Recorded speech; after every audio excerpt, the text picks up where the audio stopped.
اصمتوا عباد الله واسكتوا عن دين الله عباد الله وتأملوا في دين الله وتوقفوا عند حدود ما تعلمون.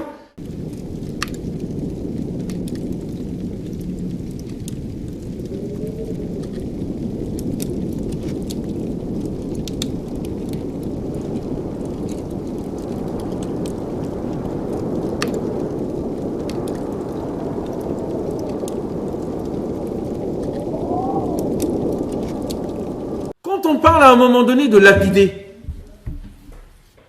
vous savez d'où ça vient la lapidation? C'est même pas écrit dans le Coran. C'est pas écrit, c'est écrit dans la Torah. Est-ce que vous entendez les Juifs en parler? Les Juifs, c'est écrit dans leur texte à eux. Nous, c'est pas écrit dans le nôtre. Eux, ils revendiquent pas, mais nous, on revendique. Il y a une régression intellectuelle. C'est même pas écrit dans le texte. Walou. C'est une invention. On a mis des hadiths à droite à gauche.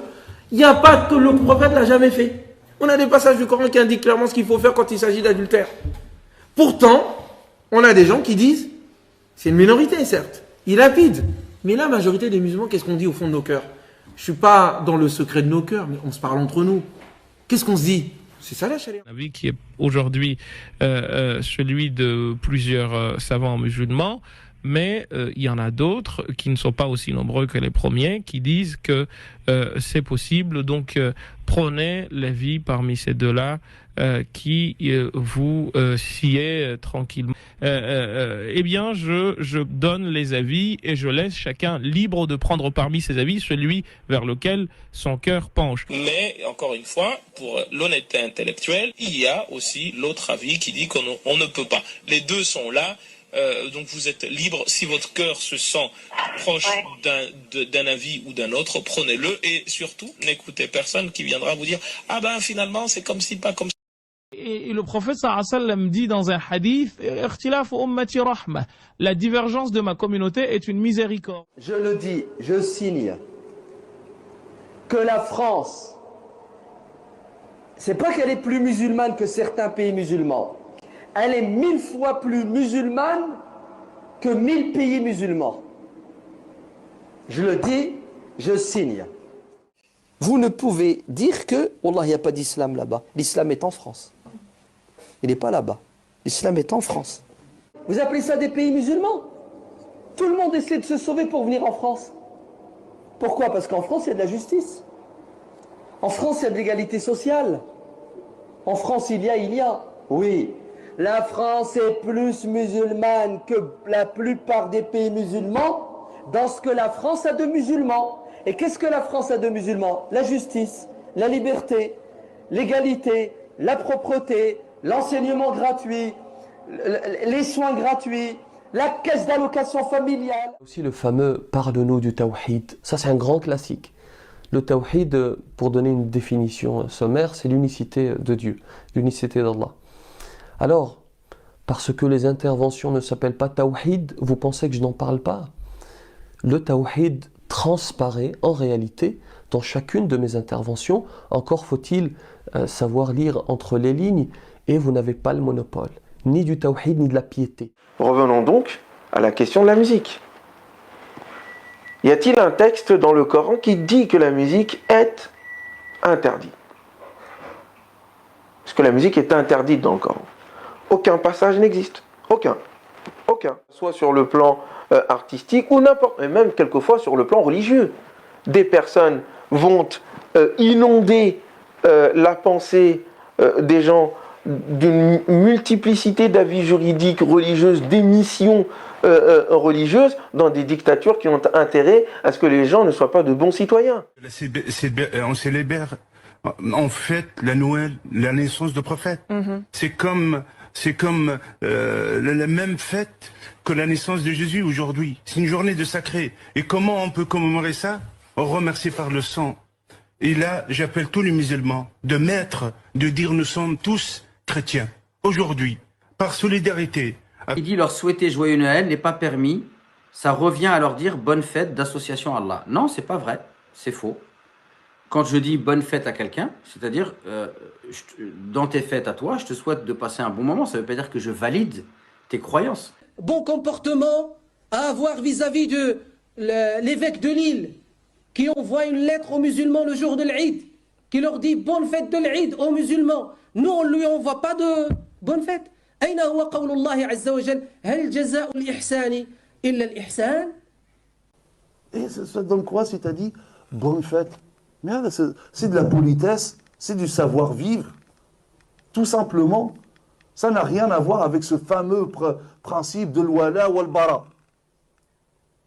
Il faut arrêter avec ces conceptions erronées. Je reçois tous les jours cette question. Est-ce que l'on peut dire cela? Est-ce qu'on peut souhaiter? Alors vous avez d'abord une catégorie qu'on va mettre tout de suite de côté, catégorie de musulmans que je vous ai décrite au cours de cette conférence, qui vont te dire, te sortir ce genre d'argument, al-wala ou al-bara. Vous savez, ils rentrent dans des considérations. Alors, si tu dis cela, tu es non musulman, tu tombes dans la mécréance. Ça, on met de côté tout. Donc jusqu'à preuve du contraire, le serrage de main entre un homme et une femme n'est pas interdit. Jusqu'à preuve du contraire. Mais il n'y a absolument aucun problème à serrer la main d'une femme ou à serrer la main d'un homme. Sans arrière-pensée, etc., etc., on est d'accord? C'est pas la fin du monde. Pourquoi ce n'est pas la fin du monde? Parce que nous avons des hadiths où le prophète a serré la main des femmes. Et les hadiths sont authentiques et sahih. واحد من هؤلاء لا يفقه شيئا، لا يعرف قبيلا من دبير وتكلم في دين الله. اصمتوا عباد الله واسكتوا عن دين الله عباد الله حتى يتكلم أهل العلم فيفهم الناس. ودعوكم من هذا اللغط وهذه الشوشرة وتوبوا إلى الله تبارك وتعالى من الخبط في دين الله تبارك وتعالى بغير علم. أكل من ملك لسانا أصبح مفتيا وأصبح عالما. إنه لا يمكن بحال من الأحوال أن يقدم على الكلام في دين الله تبارك وتعالى إلا من يجاز، إلا من أجازه العلماء. وأما هؤلاء الحمقى الذين يتكلمون في دين الله تبارك وتعالى بغير علم، على من تخرجوا؟ على شياطينهم وأهوائهم. لم يسمعوا من أحد ولم يجلسوا في مجالس العلماء ولم يتعلموا شيئا ولا يدرون شيئا في أصول الدين. بل أقسم إن أكثرهم لا يعرف كيف يتوضأ. بل أقول أقسم إن أكثرهم لا يعرف آداب قضاء الحاجة. لا يعرف آداب قضاء الحاجة ويتكلم في الدين. لما تتكلم في الدين؟ اصمت عبد الله حتى يتكلم أهل العلم فيفهم الناس، وحتى لا يتشوش الخلق، وحتى لا تقع هذه الفوضى التي وقعت بهذا الذي وقع في أمة محمد صلى الله عليه وسلم بكل ما يسوء. اصمتوا عباد الله وتأملوا في دين الله وتوقفوا عند حدود ما تعلمون. فإن مالكا ما جلس يتكلم حتى شهد له الشيوخ. يقول حتى شهد لي 70 من علماء المدينة. فقال له السامع ولو لم يشهدوا لك ماذا كان الشأن إذن؟ قال ما كنت لأتكلم، لولا أنهم قالوا لي تكلم يا أبا عبد الله ما تكلمت. فلما أذن له بالكلام تكلم. وأما الذين يخبطون يتكلمون يتحدثون، الذين يأتون بالحكاوى والذين يتكلمون في الوعظ والذين ظلوا يتكلمون عن الثعابين وعن الحيات وعن العقارب في القبور وغير ذلك، حتى غلظت القلوب، وحتى أصبح الناس لا يرهبون الموت، وحتى أصبح الناس لا يخشون حتى من النار من كثرة ما تكلم هؤلاء، كأنما يتكلمون عن أمر محسوس يألفه الناس ويدرونه.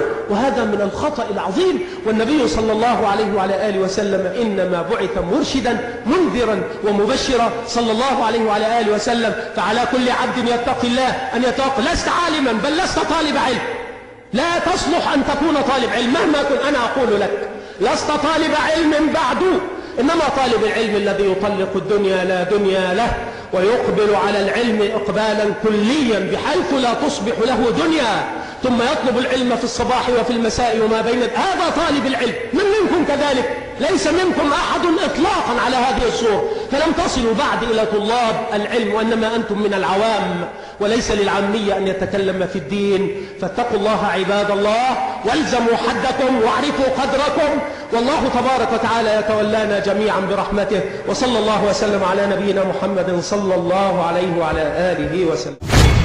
أين ما